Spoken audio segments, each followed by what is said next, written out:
नमस्कार, झारखंड समाचार में आप सभी का स्वागत है। आइए जानते हैं सुबह की ताज़ा खबरें। इससे पहले इस चैनल को सब्सक्राइब नहीं किए हैं तो प्लीज चैनल को सब्सक्राइब और बेल आइकन को प्रेस कर दीजिए, जिससे खबरों का अपडेट आपको मिलता रहे। सीएम हेमंत सोरेन ने झारखंड को दी 206 एम्बुलेंस की सौगात। मुख्यमंत्री हेमंत सोरेन ने राज्य को आधुनिक सुविधा से लैस 206 एम्बुलेंस की सौगात दी। 206 एम्बुलेंस में 51 एम्बुलेंस एडवांस लाइफ सिस्टम मौजूद है और 131 बेसिक लाइफ सिस्टम शामिल है। 5 मेडिकल मोबाइल यूनिट की भी शुरुआत मुख्यमंत्री हेमंत सोरेन की, जिसके लिए स्माइल फाउंडेशन से MOU किया गया है। इस कार्यक्रम के दौरान सीएम हेमंत सोरेन ने ममता वाहन ऐप, मुख्यमंत्री गंभीर बीमारी योजना और आयुष्मान ऐप का भी शुभारंभ किया है। साथ ही राज्य के 38 दंत चिकित्सकों को सीएम ने नियुक्ति पत्र सौंपा है। मुख्यमंत्री हेमंत सोरेन ने अपने संबोधन में कहा है कि आज स्वास्थ्य विभाग की इस कार्यक्रम में कई चीजें देखने को मिली है।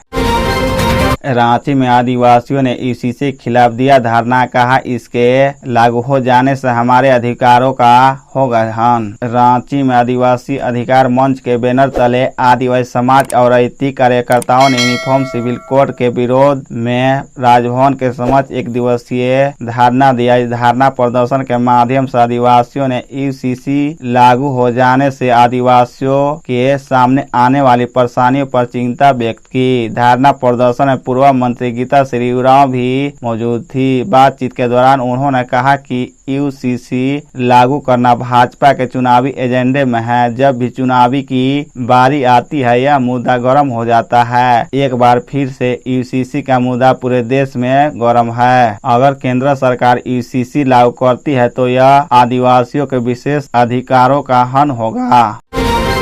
खूंटी में सपने की उड़ान बैच शुरू। डीसी बोले विद्यार्थी एकाग्रस्त होकर करे तैयारी। आकांक्षी जिला कार्यक्रम के तहत सपने की उड़ान कार्यक्रम अब खूंटी जिला अंतर्गत कस्तूरबा गांधी आवासीय बालिका विद्यालय कालामाटी के साथ साथ करार में भी चलेगा। कालामाटी में सपने की उड़ान कार्यक्रम का चौथा बैच शुरू और करार में पहले बैच की शुरुआत हुई। बुधवार को उपायुक्त शशि रंजन ने इसकी शुरुआत किया।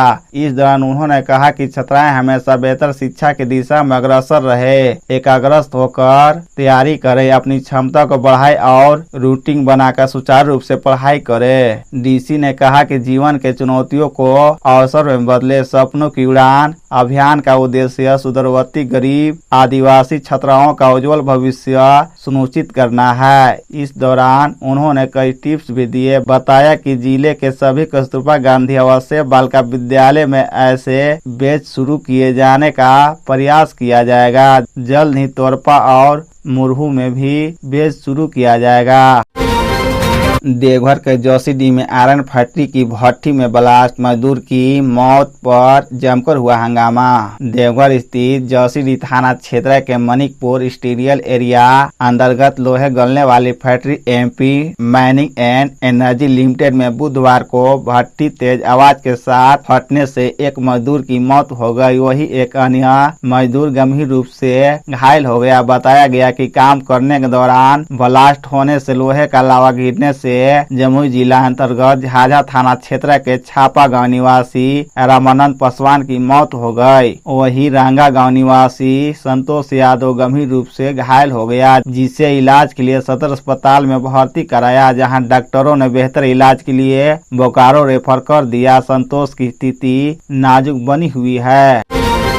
7-8 जुलाई को झारखंड के हिस्सों में भारी बारिश का अलर्ट। झारखंड में मानसून सक्रिय है। कई जिलों में पिछले 24 घंटे में जमकर बारिश हुई है। आज भी कुछ जिलों में हल्के से मध्यम दर्जे की बारिश का अनुमान है। मौसम विज्ञान केंद्र के मुताबिक 7 और 8 जुलाई को राजधानी और उसके आसपास के जिलों में भारी बारिश हो सकती है। इस दौरान गर्जन और वज्रपात की आशंका है। इसे लेकर मौसम विज्ञान केंद्र ने येलो अलर्ट भी जारी किया है। मौसम केंद्र ने 7 और 8 जुलाई को संभावित बारिश को देखते हुए लोगों से सतर्क रहने की अपील की है। विभाग ने यह भी बताया है कि बारिश के बाद अधिकतम तापमान गिर सकता है। आंकड़ों के अनुसार पिछले 24 घंटे में देवघर जिले के घोरमारा में सबसे अधिक 45 मिलीमीटर, जरमुंडी में 76 मिलीमीटर, कोलेबिरा में 62 मिलीमीटर और सिमडेगा में 52 मिलीमीटर के आसपास बारिश दर्ज की गई।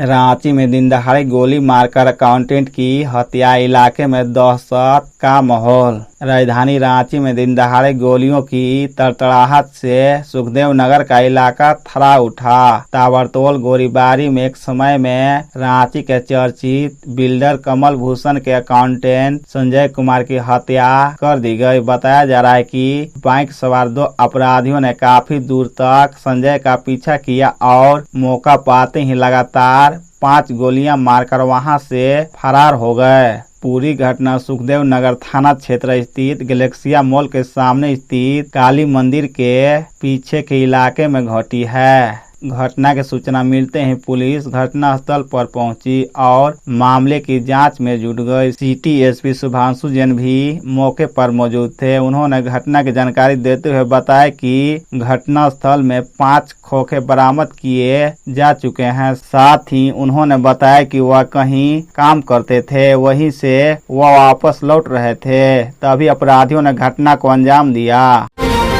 सावन के दूसरे दिन सुल्तानगंज से 50,000 कंवरिया चले बाबा धाम। झारखंड के देवघर में स्थित बाबा बैजनाथ धाम 12 ज्योतिर्लिंगों में एक है। यह एकमात्र ऐसा ज्योतिर्लिंग है जो शक्ति पीठ भी है, यानी एकमात्र ऐसा धाम जहां शिव और शक्ति दोनों एक साथ विराजमान हैं। इसे शिव और शक्ति का मिलन स्थल भी कहा जाता है। कहते हैं कि बाबा धाम आने वाले भक्तों की सभी मन्नतें जरूर पूरी होती है। यहाँ मनोकामनाएं पूरी होने के कारण मंदिर में स्थापित शिवलिंग को कामना लिंग भी कहा जाता है। सावन के महीने में बिहार के भागलपुर जिला में स्थित सुल्तानगंज की उत्तर वाहिनी गंगा से भक्त गंगा जल लेकर कांवर उठाते हैं और बोलबम करते हुए पैदल देवघर तक 107 किलोमीटर की कांवर यात्रा करके देवघर स्थित बाबा धाम में बाबा बैजनाथ का जलाभिषेक करते हैं।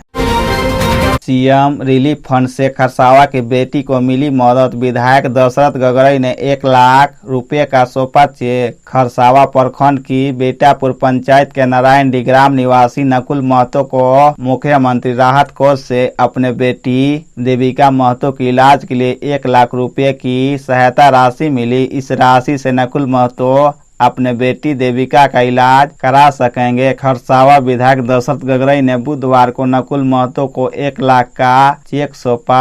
खरसावा विधायक दशरथ गगरई की पहल पर नकुल महतो को बेटी के इलाज के लिए मुख्यमंत्री राहत कोष से यह राशि मिली है। बता दें कि नकुल महतो के 4 माह की पुत्री देविका महतो का नियमित रूप से जमशेदपुर के मर्सी अस्पताल में इलाज चल रहा है। नकुल महतो की आर्थिक स्थिति भी कमजोर होने के कारण उसे बेटी के इलाज में परेशानी का सामना करना पड़ रहा था।